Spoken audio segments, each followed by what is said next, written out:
Most people believe they control their time. They think their days are shaped by choices, plans, discipline. But that belief is mostly a story we tell ourselves to feel safe. Because there is a system deciding how you spend your life, and it does not announce itself. It doesn't kick your door down. It doesn't threaten you. It doesn't say, "I'm here to steal your future." It simply arranges your environment so that the easiest option is always the one that costs you tomorrow. That system is quiet. It's polite. It waits. And the scariest part is that it doesn't steal your time all at once. It takes it slowly, invisibly, one ordinary day at a time. One, just this once. One, I'll do it later. One, I deserve a break. One, I'll start Monday. One, after this busy season. One, when I feel ready. Here's a number most people never think about. The average human life is roughly 30,000 days. That's it. No bonus levels, no extensions, no secret unlock after level 50. 30,000 mornings, 30,000 nights. If you're 30 years old, you've already spent more than 11,000 of those days. Gone. Not stored, not recoverable. And the strangest thing is that most people can hear that number and still feel nothing. They'll nod, maybe even agree, then go right back to living like time is infinite. Why?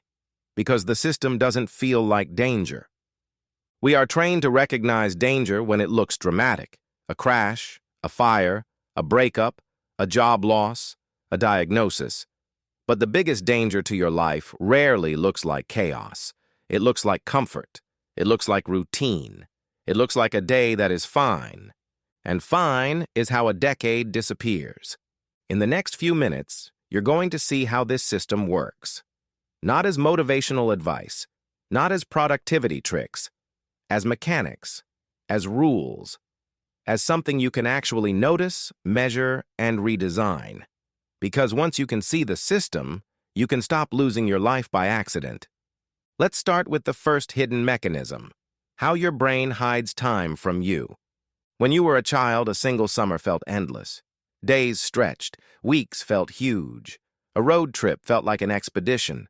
A birthday felt like it was a lifetime away. Now entire years vanish in what feels like months. That's not nostalgia, it's neuroscience. Your brain doesn't measure time with clocks. It measures time with novelty.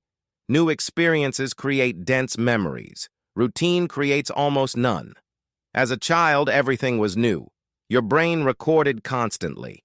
Time felt slow because your mind was paying attention. As an adult, your days begin to look the same. Same routes, same screens, same conversations, same rooms, same problems, repeated with slightly different faces. So your brain stops recording, not because nothing happened, but because nothing required attention. Your brain is efficient. It compresses the familiar. This creates time compression. Life still moves forward, but you stop feeling it. Days blur, weeks disappear, years collapse into a vague memory of being busy. And here's the trap. When time feels fast, you underestimate how much you're losing. You think, this year flew by, as if that's normal, as if you had no choice. But the speed you feel is not time moving faster. It's your memory becoming thinner. If you want proof, try this. Think about a week where you traveled somewhere new, met new people, tried new food, got lost, laughed, solved problems you didn't expect. That week probably feels bigger in your mind than an entire month of routine. Same number of hours, completely different weight. Your brain doesn't remember time. It remembers moments. Now the system knows this, even if it never says it out loud. So it feeds you routine, because routine makes life feel like it's slipping through your fingers. And when life feels fast, you are easier to control. You accept more. You question less. You keep moving. That brings us to the second mechanism, the comfort loop. Most people think danger looks dramatic. Failure, crisis, chaos. In reality, the biggest danger to your life is comfort. Comfort creates repetition. Repetition kills awareness. Awareness is what gives time weight. The system rewards routines that feel safe. predictable work, familiar entertainment, easy distractions, low-risk habits. None of these feel harmful. That's why they work. Comfort doesn't ruin your life. It gently postpones it. You don't quit your dreams. You delay them. You don't abandon your goals. You reschedule them. You don't decide, I'm going to waste my life. You decide, not today. And you repeat that decision until not today becomes your identity. Here's what makes this loop vicious. Comfort doesn't just delay action, it changes your standards. It teaches your brain what normal looks like. If your normal day is a loop of work, scroll, snack, sleep, then anything meaningful will feel like friction. Meaning requires attention. Attention requires energy. Energy requires boundaries. Boundaries are uncomfortable, so the system nudges you back toward comfort. And because the loop feels harmless, you don't fight it. You don't think, this is stealing my life. You think, this is my life. That's the trick. Now, we need to talk about a third mechanism, one that explains why so many people are exhausted but still feel empty. The busy illusion. Here's a strange paradox. The busier people feel, the less meaningful their days become. Why? Because being busy creates the illusion of progress. Movement without direction still feels like motion.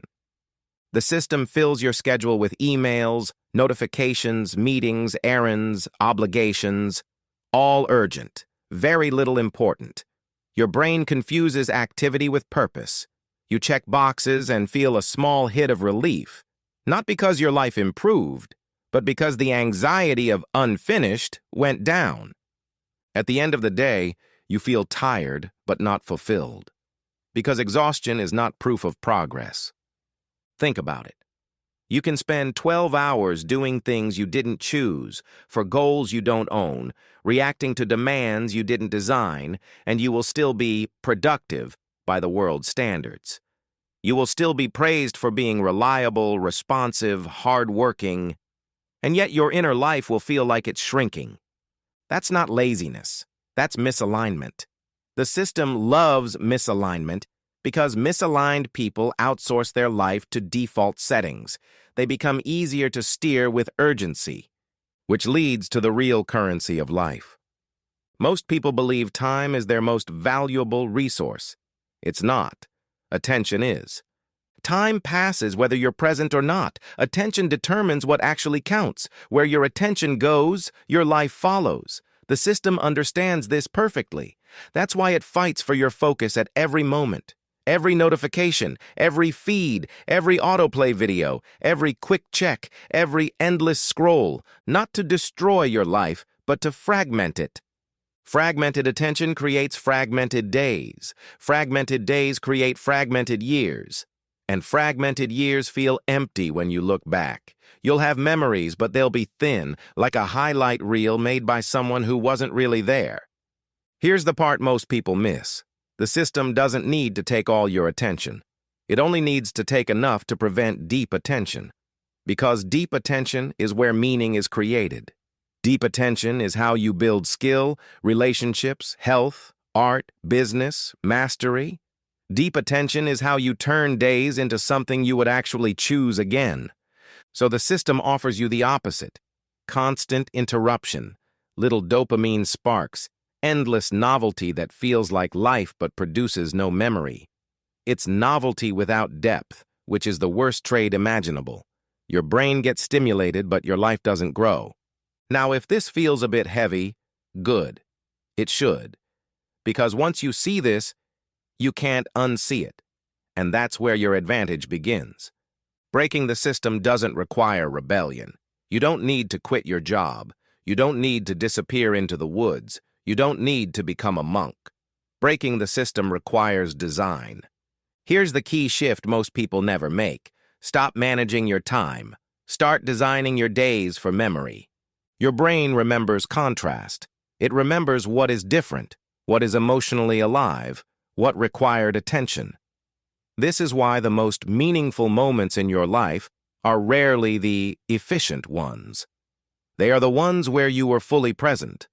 Small changes matter more than massive plans. New routes, new skills, new conversations, new challenges. Novelty stretches time. One unfamiliar experience per week can make months feel richer. Not because life changed, but because you became present again. But let's get practical, because this is where people usually nod and then do nothing.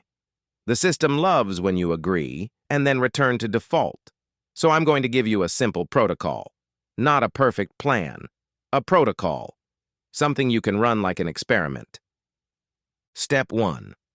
Audit where your attention leaks. For one day, notice the moments you reach for your phone without thinking. Notice the tabs you open to avoid discomfort. Notice how often you switch tasks because staying with one task feels too quiet. The goal is not to shame yourself. The goal is to see the system's entry points, because if you can't see where the water is leaking, you'll keep mopping the floor forever. Step 2.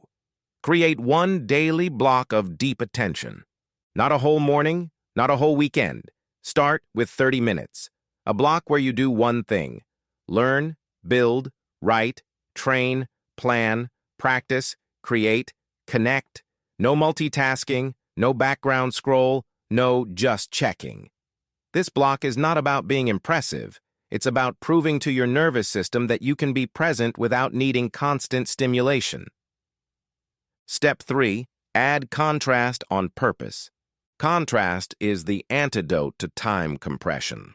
Contrast can be small. Take a different route. Eat somewhere new. Talk to someone you usually ignore. Read a book genre you don't normally touch. Try a beginner class in something you feel unqualified for. Contrast forces attention. Attention creates memory. Memory gives time weight. Do you see what's happening? We're not saving time. We're increasing the density of your life. Now, there's a deeper layer here that most people avoid because it's uncomfortable. The system doesn't just steal your attention, it steals your identity. If you live on default long enough, you stop asking what you actually want. You start describing yourself using roles: employee, student, partner, parent, friend. Roles are fine, but roles are not a life. A life is made of chosen experiences, chosen values, chosen priorities, and this is why the system protects itself with one word: later. Later lets you keep your identity without doing the work. You can believe you're the kind of person who will someday without having to become that person today. Later lets you fantasize while staying comfortable. Later is a drug that doesn't look like a drug. So here is the question that cuts through the entire system. What are you postponing that you already know matters? Don't answer quickly. The first answer is usually shallow. Sit with it. Because here's the brutal truth. Your habits become your days become your years become your life. There is no separate life waiting after your routine. The routine is the life. Now let's do the life audit. Imagine yourself at 90 years old, looking back. You don't remember emails. You don't remember deadlines. You remember people, moments, decisions, risks you took or avoided. You remember the times you were brave enough to choose what mattered, even when it cost you comfort. Now ask yourself, which parts of your current life will still matter to that version of you? Will you care about the extra hour you work to impress someone who doesn't know your middle name? Will you care about the endless scroll? Will you care about the arguments you repeated because you refused to have one honest conversation? Will you care about the times you avoided discomfort and called it self-care?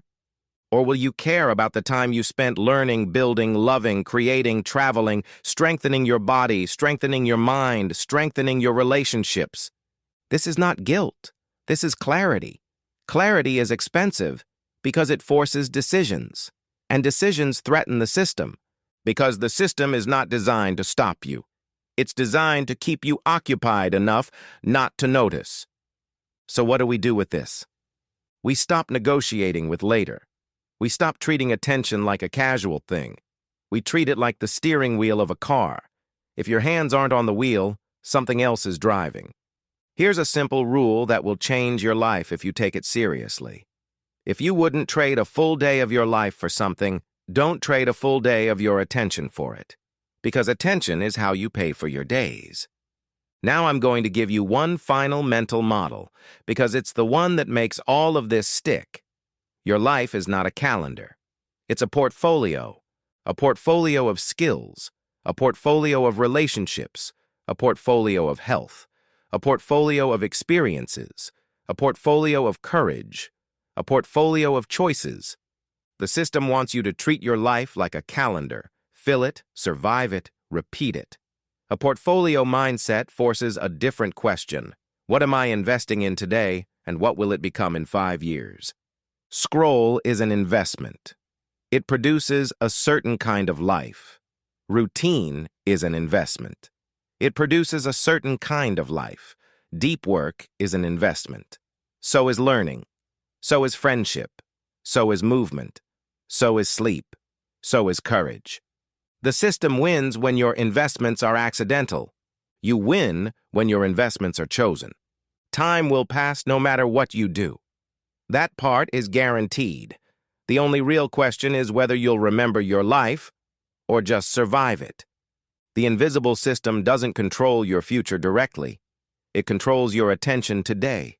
Change that, and everything else begins to shift. Not someday, not later, now.